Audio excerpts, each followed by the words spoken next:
Hi everyone, this is Norris Tony coming back to y'all with another video. This is breaking news, and I'm gonna read it. Earlier today, disgraced R&B superstar R.Kelly was sentenced Wednesday to 30 years in prison for using his fame to sexually abuse young fans, including some who were just children, in a systematic scheme that went on for decades. Basically, he got sentenced to 30 years in prison for sex trafficking and federal sex crimes. This was a long time coming. This been going on since the 90s. Especially it started with Aaliyah. Like 1994, between 1994 and 1995, he had a relationship with her. She was like 14, 15, and he was in his 20s back then, so he got off. I'm glad that Aaliyah got away from him, when she did, so he couldn't, do any more damage than he already done. Then later on in the 90s, he signed this. I'm gonna give a little insight, especially for what I learned about R. Kelly, especially from the Lifetime documentary Surviving R. Kelly. So I learned that Sparkle, how she, got involved with R. Kelly musically. It was like in the late 90s when she signed on as his artist. And, they came out with a song together. He produced her first album. So him and her came out with an iconic song called You Better Be Careful. That was a good song. I like that song.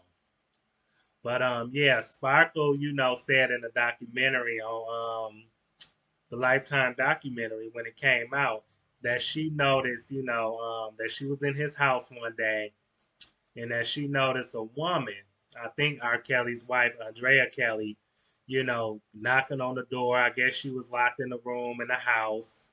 And, Sparkle, noted, overheard the wife asking somebody, can she eat? She was locked in the room, so she couldn't get out the room whenever she wanted to.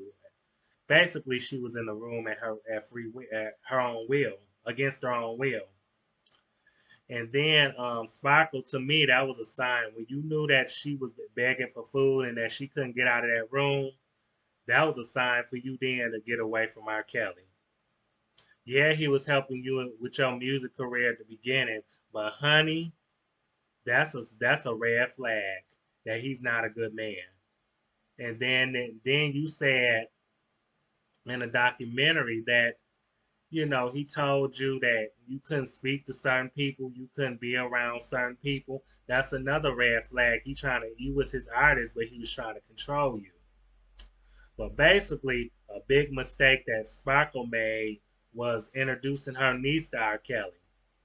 And so in the early 2000s, when he was on trial, you know, for um for session for federal sex crime, which he did commit, and you showed a video of him urinating in her niece's mouth. And Sparkle saw the tape and she testified and said that was my niece. That's the girl who he's urinating in her mouth. Basically, and they didn't believe Sparkle. And so R. Kelly got off. He didn't go to jail or nothing. He got off of that trial. He paid off Sparkle's, her niece. He paid off her family to keep quiet. So I'm thinking after you got away with, urinating in that girl's mouth, that teenage girl's mouth, in that trial, and you didn't get convicted for it, you should have stopped then, R. Kelly. You should have got help. You realized in that documentary, like one of his handlers said, R. Kelly came to him and admitted that he had a problem and that he needed help, dealing with his issues, with his childhood trauma and dealing with, being around, having an obsession, dealing with young girls, being around young girls and his infatuation and want to have relationships with them. He knew that what he was doing was wrong. He knew he was wrong, but he didn't get no help. He had the opportunity to get help, but didn't do it. So he just kept doing it after he was a free man and beat all them charges from that 2004 trial. He just kept going and meeting more girls, underage girls, to hook up with and be around.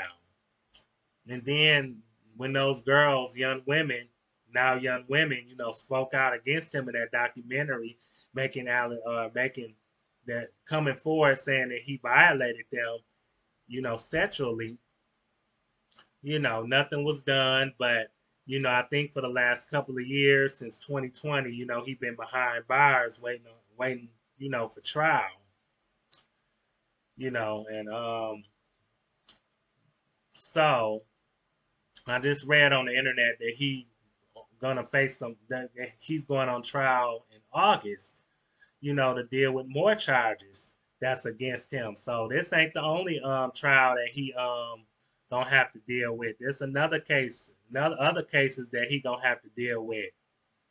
He was found guilty on, in this case, set of federal crimes in this case, and trafficking in this case, makes me think he gonna be found guilty in the charges that he gonna deal with in August. So I don't think this man gonna ever get out.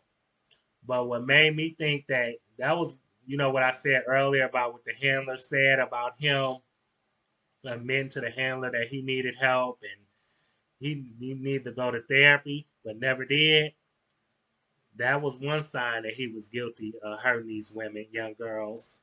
Another sign was in that documentary on Lifetime when they showed footage and him saying, "Well, it's too late. It's too late. They should have said something. They should have been came forward and said something against and said, or they should have been came forward and said that I did something to him or whatever.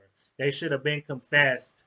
Not confessed, but came forward and said, that he hurt them and violated them." That's to me, that's not what an innocent person would say. An innocent person would not say, it don't matter. To me, it don't matter when somebody comes forward against me. If I know that I'm innocent and I know that I didn't do anything wrong and that person is lying on me, I wouldn't say they should have said something sooner. I wouldn't say that. To me, that admits that you're guilty and that you're mad because they didn't say something sooner and that they came forward when they was ready to come forward. Nowadays, it don't matter when you come forward. If somebody did something to you, you need to speak. Speak when you can speak, because sometimes people are scared. They don't think that people are gonna believe them, especially women. When men commit crimes against them and they come forward and they speak and they say something about it, they're afraid that no one will believe them. So at this, nowadays it don't matter when you come forward, long as you come forward and you say what happened to you. But R. Kelly in that documentary, when they showed that rare footage, they said, "Oh, he said, oh, they should have said something sooner." No, that's not what you say. You maintain your innocence. You don't say stuff like that. So to me, that let me know he wasn't guilty, or that he wasn't innocent. I'm sorry, that he was guilty and he was not innocent. But I just have to say, his sister Teresa Kelly, she created a monster in him when she was violating him as a child. She created a monster and she didn't realize that. So I'm glad that justice is served. He getting exactly what he deserved. And in these charges that he had to go to trial for in August, according to the New York Times, yeah, I think he gonna be guilty in those charges too. So, in my opinion, he never gonna get out of jail. He should never get out of jail, no matter what. I hope he don't have do less time. I hope he do the whole sentence and beyond. He need to be under the jail because you had an opportunity to get help and deal with your childhood trauma and heal from that because you realized what you done was wrong and that you had a problem and that you didn't fix it. And now that the money then ran out, these lawyers ain't gonna be able to save R. Kelly. They ain't gonna be able to help him. He got what's coming to him, and that's good.